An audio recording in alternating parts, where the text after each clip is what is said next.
Uric acid കൊണ്ട് ലൈംഗിക ശേഷിക്കുറവ് എങ്ങനെയാണ് ഉണ്ടാകുന്നത്? അതായത് നമ്മുടെ ശരീരത്തിലെ മെറ്റബോളിസം കൊണ്ട് തന്നെ പ്യൂരിൻ മാറിയിട്ട് യൂറിക് ആസിഡായി മാറുന്നു. ഈ യൂറിക് ആസിഡിൻ്റെ ലെവല് 3.5 മുതൽ 7.2 വരെ വരാം. ലിംഗത്തിനുള്ളിലുള്ള ഒരു ബലൂൺ പോലെയുള്ള ഒരു ഭാഗമാണത്. അതിന് വികസിക്കാൻ കഴിയാതെ വരുന്നു. അങ്ങനെ ലൈംഗിക ശേഷിക്കുറവ് അനുഭവപ്പെടുന്നു. ഇതോടൊപ്പം തന്നെ അവരുടെ ടെസ്റ്റോസ്റ്റിറോൺ, മറ്റ് ഹോർമോണുകൾ എല്ലാം ടെസ്റ്റ് ചെയ്യേണ്ടതുണ്ട്. ഞരമ്പുകളുടെ കാര്യം ടെസ്റ്റ് ചെയ്യേണ്ടതുണ്ട്. യൂറിക് ആസിഡ് ഉണ്ടാകുന്നതോടുകൂടി ഞരമ്പുകൾക്കും ക്ഷതമേൽക്കാറുണ്ട്. അങ്ങനെ ഞരമ്പുകളുടെ കാര്യങ്ങൾ പരിശോധിക്കുന്നു. ഇതെല്ലാം പരിശോധിച്ചതിന് ശേഷം അവർക്കുള്ള യൂറിക് ആസിഡ് കുറയ്ക്കുവാനുള്ള ആഹാര നിർദ്ദേശം നൽകുന്നു. അതുപോലെ തന്നെ യൂറിക് ആസിഡ് കുറയാനുള്ള മരുന്നുകൾ നൽകുന്നു. അതിനോടൊപ്പം തന്നെ ലൈംഗിക ശേഷിക്കുറവ്, ലൈംഗിക ശേഷി വീണ്ടെടുക്കുവാനുള്ള മരുന്നുകളും നൽകുന്നു. ഇതാണ് അതിൻ്റെ ചികിത്സാ രീതികൾ.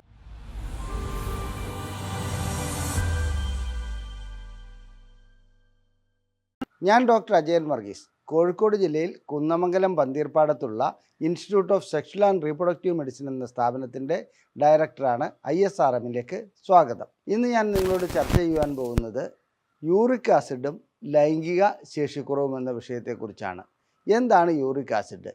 യൂറിക് ആസിഡ് കൊണ്ട് ലൈംഗിക ശേഷിക്കുറവ് എങ്ങനെയാണ് ഉണ്ടാകുന്നത്? സത്യം പറയട്ടെ, യൂറിക് ആസിഡും ലൈംഗിക ശേഷിക്കുറവും തമ്മിൽ നേരിട്ടൊരു ബന്ധമില്ല. എന്നാൽ സാധാരണഗതിയിൽ യൂറിക് ആസിഡ് ഉള്ള വ്യക്തികൾക്ക് ലൈംഗിക ശേഷിക്കുറവ് കണ്ടുവരാറുണ്ട്. കൂടുതലായി എല്ലാവർക്കും തന്നെ ലൈംഗിക ശേഷിക്കുറവ് കാണുന്നതിൻ്റെ, അതായത് യൂറിക് ആസിഡുള്ള എല്ലാ വ്യക്തികൾക്കും ലൈംഗിക ശേഷിക്കുറവ് അനുഭവപ്പെടുന്നതിൻ്റെ കാരണം എന്താണ് എന്നുള്ളതാണ് ഞാൻ ഇന്ന് വിശദീകരിക്കാൻ പോകുന്നത്. യൂറിക് ആസിഡ് എന്ന് പറയുന്നത് നമ്മുടെ ശരീരത്തിലെ പ്യൂരിൻ അഥവാ DNA, RNA എന്ന മുതലായ ഘടകങ്ങളിലെ ഒരു ഭാഗമാണ് പ്യൂരിൻ. ആ പ്യൂരിൻ തകർന്ന് അത് യൂറിക് ആസിഡായി മാറുകയാണ് ചെയ്യുന്നത്. അതായത് നമ്മുടെ ശരീരത്തിലെ മെറ്റബോളിസം കൊണ്ട് തന്നെ പ്യൂരിൻ മാറിയിട്ട് യൂറിക് ആസിഡായി മാറുന്നു. ഈ യൂറിക് ആസിഡിൻ്റെ ലെവല് 3.5 മുതൽ 7.2 വരെ വരാം. അതിൽ കൂടുതലാവുമ്പോഴാണ് നാം സാധാരണഗതിയിൽ ഒരു വ്യക്തിക്ക് യൂറിക് ആസിഡ് ഉണ്ട് എന്ന് പറയുന്നത്.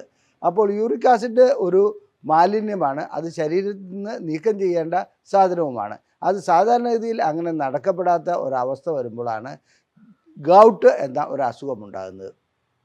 എന്താണ് ഗൗട്ട്? സാധാരണഗതിയിൽ ചെറിയ ജോയിൻറ്റുകളിൽ, ചെറിയ സന്ധികളിൽ വേദന അനുഭവപ്പെടുന്നു. അവിടെ ചുവന്ന് തടുത്ത് കാണപ്പെടുന്നു. ഇതെല്ലാമാണ് അതിൻ്റെ ലക്ഷണങ്ങൾ. കഠിനമായ വേദനയാണ് രോഗികൾക്ക് അനുഭവപ്പെടുന്നത്. സാധാരണഗതിയിൽ രോഗികൾ ഡോക്ടറെ സമീപിക്കേണ്ടതായി തന്നെ വരും. ആ വേദനയ്ക്ക് വേദന സംഹാരികളോ അല്ലെങ്കിൽ യൂറിക് ആസിഡ് താൽക്കാലികമായി വേദന സംഹാരികൾ നൽകുന്നു. യൂറിക് ആസിഡ് മൂലമുണ്ടാകുന്ന ഗൗട്ടിന് സാധാരണ ചെയ്യുന്നത് കണ്ടിന്യൂസ് ആയി കഴിക്കുവാൻ, നിരന്തരമായി കഴിക്കുവാൻ 1-2 മാസത്തേക്ക് ഗുളികകളും നൽകുന്നു. ഇതാണ് അതിൻ്റെ ചികിത്സാ രീതി. എന്നാൽ നാം അറിയപ്പെടാതെ പോകുന്ന മറ്റൊരു കാര്യമുണ്ട്. ഈ യൂറിക് ആസിഡ് ഉയരുന്നതോടുകൂടി ലൈംഗിക ശേഷിക്കുറവ് അനുഭവപ്പെടുന്നു. രണ്ടും രണ്ട് ദിശയിലാണെന്ന് മാത്രം. യൂറിക് ആസിഡ് എങ്ങനെയാണ് ഉണ്ടാകുന്നത്? നമ്മുടെ ഈ പ്യൂരിൻ എന്ന ഈ ഘടകം ഉപയോഗിച്ച് യൂറിക് ആസിഡ് ഉണ്ടാകുമ്പോൾ ശരീരത്തിലെ, അതായത് രക്തക്കൊള്ളുകളുടെ ഉൾഭാഗത്തെ എൻഡോത്തീലിയം, ഞാൻ പലപ്പോഴും പറഞ്ഞിട്ടുണ്ട്, എൻഡോത്തീലിയം എന്നത് രക്തക്കൊള്ളുകളുടെ ഉൾഭാഗമാണ്. ആ ഉൾഭാഗത്തിന് തകർച്ച ഉണ്ടാകുന്നു. അതുകൊണ്ട് തന്നെ നൈട്രിക് ഓക്സൈഡ് ഉൽപ്പാദിപ്പിക്കുവാൻ കഴിയാത്ത ഒരവസ്ഥയിലേക്ക് വരുന്നു. നാം ഇതിനു മുമ്പ് നൈട്രിക് ഓക്സൈഡിനെ കുറിച്ച് കൂടുതലായി വിശദീകരിച്ചിട്ടുണ്ട്. നൈട്രിക് ഓക്സൈഡ് ഉണ്ടെങ്കിൽ മാത്രമേ ലിംഗത്തിലെ കോർപ്പസ് കാവേർനസിന് വികസിക്കുവാൻ കഴിയുള്ളൂ. അഥവാ ശരീരത്തിൽ നിന്നും രക്തം വന്നിട്ട് ലിംഗത്തിലേക്ക് എത്തുമ്പോൾ ലിംഗത്തിൽ അത് തളം കെട്ടി നിൽക്കേണ്ടതുണ്ട്. അതിന് നൈട്രിക് ഓക്സൈഡ് ആവശ്യമാണ്. യൂറിക് ആസിഡ് ഉണ്ടാകുന്നതോടുകൂടി എൻഡോത്തീലിയം തകരുന്നു. എൻഡോത്തീലിയം തകരുന്നതോടുകൂടി എന്താണ് സംഭവിക്കുന്നത്? നൈട്രിക് ഓക്സൈഡ് ഉൽപ്പാദിപ്പിക്കാൻ കഴിയാതെ വരുന്നു. അങ്ങനെ നൈട്രിക് ഓക്സൈഡ് ഉൽപ്പാദിപ്പിക്കാൻ കഴിയാതെ വരുന്ന അവസ്ഥയിൽ തീർച്ചയായിട്ടും ലൈംഗിക ശേഷിക്കുറവ് അനുഭവപ്പെടുന്നു. കോർപ്പസ് കാവേർനസിന് വികസിക്കുവാൻ കഴിയാതെ വരുന്നു. ലിംഗത്തിനുള്ളിലുള്ള ഒരു ബലൂൺ പോലെയുള്ള ഒരു ഭാഗമാണത്. അതിന് വികസിക്കാൻ കഴിയാതെ വരുന്നു. അങ്ങനെ ലൈംഗിക ശേഷിക്കുറവ് അനുഭവപ്പെടുന്നു. അപ്പോൾ നാം എന്താണ് ചെയ്യേണ്ടത്? സാധാരണഗതിയിൽ രോഗികൾ ലൈംഗിക ശേഷിക്കുറവുമായി ഇവിടെ എത്തുമ്പോൾ ഞങ്ങൾ എല്ലാ പരിശോധനകളും നടത്താറുണ്ട്. അതായത് അവരുടെ ലിപ്പിഡ് പ്രൊഫൈൽ നോക്കാറുണ്ട്. കൊളസ്ട്രോളിൻ്റെ 5 തരത്തിലുള്ള, അതായത് LDL, HDL, അതുപോലെ വെരി ലോ ഡെൻസിറ്റി ലിപ്പോപ്രോട്ടീൻ, അങ്ങനെയുള്ള എല്ലാം ഞങ്ങൾ പരിശോധിക്കാറുണ്ട്. അതുപോലെ തന്നെ ഞങ്ങൾ ചെയ്യാറുണ്ട് ലിവർ ഫങ്ഷൻ ടെസ്റ്റ്. ഇനി അതിനോടനുബന്ധിച്ച് ചെയ്യുന്ന ഒന്നാണ് യൂറിക് ആസിഡ് ടെസ്റ്റും, കിഡ്നി ടെസ്റ്റും. അങ്ങനെ എല്ലാ ടെസ്റ്റുകളും ചെയ്യാറുണ്ട്. എന്നിരുന്നാലും ഈ യൂറിക് ആസിഡ് ടെസ്റ്റ് ഹൈ ലെവലിൽ കാണുകയാണെങ്കിൽ ആ വ്യക്തികളോട് അവരുടെ ലൈംഗിക ശേഷിക്കുറവിൻ്റെ കാരണം അതാണോ എന്നുള്ളത് നാം പരിശോധിച്ച് നോക്കേണ്ടതുണ്ട് മറ്റ് രീതിയിലുള്ള പരിശോധനകൾ. അപ്പോൾ യൂറിക് ആസിഡ് കൂടുതലായി കാണുന്ന വ്യക്തികൾക്ക് നാം ആഹാര നിയന്ത്രണമാണ് കൂടുതലായി നൽകാറുള്ളത്. എങ്ങനെയാണ് യൂറിക് ആസിഡ് ആഹാരത്തിൽ കൂടി വരുന്നത്? നാം കഴിക്കുന്ന ആഹാരത്തിൽ നിന്ന് തന്നെയാണ് ഈ യൂറിക് ആസിഡ് കൂടുതലായി ഉണ്ടാകുന്നത്. അതിൽ മാംസം, അതിന് റെഡ് മീറ്റ് ഒരു പ്രധാന ഘടകമാണ്. ചില മത്സ്യങ്ങൾ, സമുദ്ര ഉൽപ്പന്നങ്ങളായിട്ടുള്ള ചില കക്ക, അങ്ങനെയുള്ള സാധനങ്ങളെല്ലാം തന്നെ ലൈംഗിക, അതായത് യൂറിക് ആസിഡ് കൂട്ടുന്ന ഘടകങ്ങളാണ്. വളരെ അപൂർവമാണ് വെജിറ്റബിൾസിൽ കാണാറുള്ളത്. എന്നിരുന്നാലും ചില വെജിറ്റബിൾസിൽ യൂറിക് ആസിഡ് ഉണ്ടാകാറുണ്ട്. ഇനി ആ യൂറിക് ആസിഡ് ഉണ്ടാകുന്ന വ്യക്തികളെ സംബന്ധിച്ചിടത്തോളം അവരുടെ ലെവൽ കൂടുതലാണെങ്കിൽ അവർക്ക് ആഹാര നിയന്ത്രണമാണ് ആദ്യമായി ഏർപ്പെടുത്തേണ്ടത്. ഈ രീതിയിലുള്ള ആഹാരങ്ങൾ കഴിക്കാതിരിക്കുക, ആഹാരത്തിൽ മാറ്റം വരുത്തുക. ആഹാരത്തിൽ മാറ്റം വരുത്തിയതിന് ശേഷം യൂറിക് ആസിഡിൻ്റെ ലെവൽ കുറയുന്നതോടുകൂടി അവരുടെ എൻഡോത്തീലിയം പഴയ രൂപത്തിലേക്കാവുന്നു. അതായത് ഇതിൽ കാണപ്പെടുന്ന നമ്മുടെ രക്തക്കുഴലിൻ്റെ ഉൾഭാഗത്തുള്ള ആ എൻഡോത്തീലിയത്തിന് അഥവാ ഉൾഭാഗത്തിന് തകരാറ് വന്നിട്ടുണ്ടെങ്കിൽ അത് പൂർവ്വസ്ഥിതിയിലേക്ക് വരുന്നതോടുകൂടി നൈട്രിക് ഓക്സൈഡിൻ്റെ പ്രവർത്തനം ഉൽപ്പാദനം കൂടുതലാവുന്നു. അങ്ങനെ അവരുടെ ലൈംഗിക ശേഷി വീണ്ടെടുക്കുവാൻ കഴിയുന്നു. ചിലർക്ക് താൽക്കാലികമായി, അതായത് തുടക്കത്തിൽ തന്നെ കഠിനമായ ലൈംഗിക ശേഷി കുറവുണ്ടെങ്കിൽ ഞങ്ങൾ അതിനനുസരിച്ചുള്ള ട്രീറ്റ്മെൻറ്റ് നൽകാറുണ്ട്. അതായത് ഗുളികകൾ ഏതെല്ലാമാണോ വേണ്ടത്, ലൈംഗിക ശേഷി കുറവിന് ഉതകുന്ന ഗുളികകൾ നൽകാറുണ്ട്. ഇതോടൊപ്പം തന്നെ അവരുടെ ടെസ്റ്റോസ്റ്ററോണ്, മറ്റ് ഹോർമോണുകൾ എല്ലാം ടെസ്റ്റ് ചെയ്യേണ്ടതുണ്ട്. ഞരമ്പുകളുടെ കാര്യം ടെസ്റ്റ് ചെയ്യേണ്ടതുണ്ട്. യൂറിക് ആസിഡ് ഉണ്ടാകുന്നതോടുകൂടി ഞരമ്പുകൾക്കും ക്ഷതമേൽക്കാറുണ്ട്.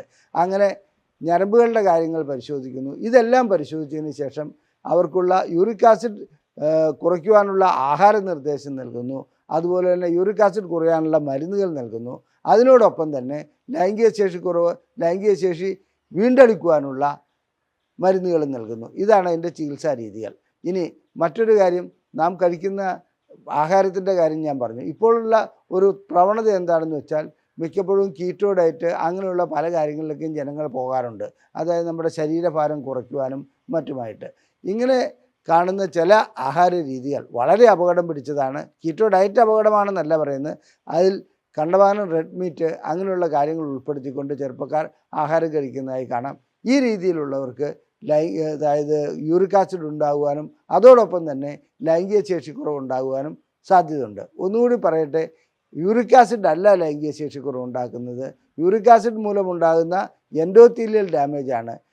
ഈ യൂറിക് ആസിഡ് വളരെയധികം കൂടുതലായി വരികയാണെങ്കിൽ അത് ഹൃദയത്തെ ബാധിക്കും. അതുപോലെ തന്നെ കിഡ്നിയെ ബാധിക്കും. കിഡ്നിയെ എങ്ങനെയാണ് ബാധിക്കുന്നത്?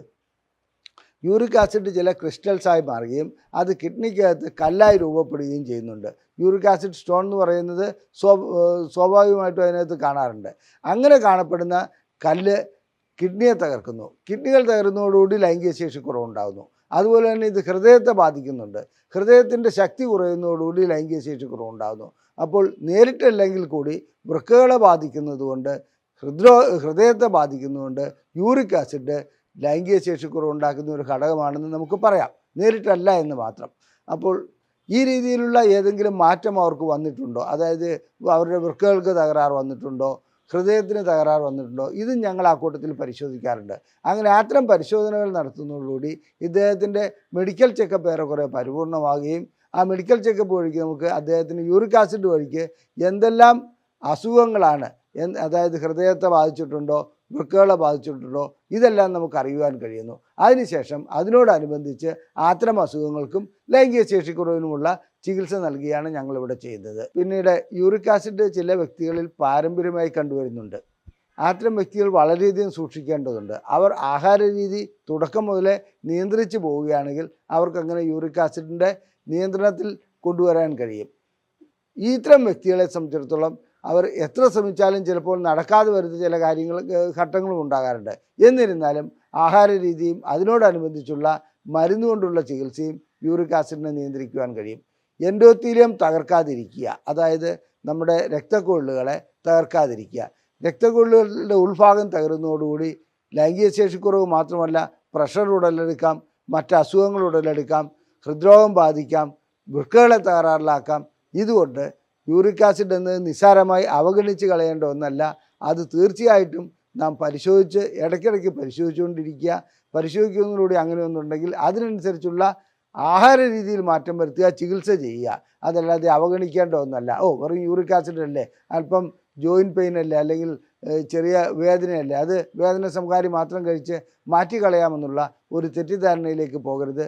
മാരകമായ പ്രശ്നങ്ങൾ ഉണ്ടാക്കാൻ കഴിയുന്ന ഒന്നാണ് യൂറിക് ആസിഡിൻ്റെ ലെവൽ ഉയരുക എന്നുള്ളത്. എൻ്റെ ഈ വീഡിയോ നിങ്ങൾക്ക് ഇഷ്ടപ്പെട്ടുവെങ്കിൽ നിങ്ങളുടെ സുഹൃത്തുക്കൾക്ക് ഇത് ഷെയർ ചെയ്തു കൊടുക്കുക. ലൈംഗിക പ്രശ്നങ്ങൾക്ക് എല്ലാ രീതിയിലുള്ള ചികിത്സ നൽകുന്ന ഒരു സ്ഥാപനമാണ് ISRM. നിങ്ങൾക്ക് ചികിത്സ ആവശ്യമുണ്ടെങ്കിൽ ഈ കാണിച്ചിരിക്കുന്ന നമ്പറിൽ നിങ്ങൾ വാട്സപ്പ് ചെയ്യുക. നമ്പറിൽ വിളിച്ച് ബുക്ക് ചെയ്യാവുന്നതുമാണ്. ISRM എന്ന് വാട്സപ്പ് ചെയ്യുന്ന വ്യക്തികൾക്ക് ഞങ്ങൾ ഇവിടെ നിന്നും പ്രസിദ്ധീകരിച്ചിട്ടുള്ള ലൈംഗിക ശേഷി കുറവിനെക്കുറിച്ചുള്ള ഒരു സമ്പൂർണ്ണ പുസ്തകം നിങ്ങൾക്ക് PDF ഫോർമാറ്റായി സൗജന്യമായി അയച്ചു നൽകുന്നതാണ്. നന്ദി, നമസ്കാരം.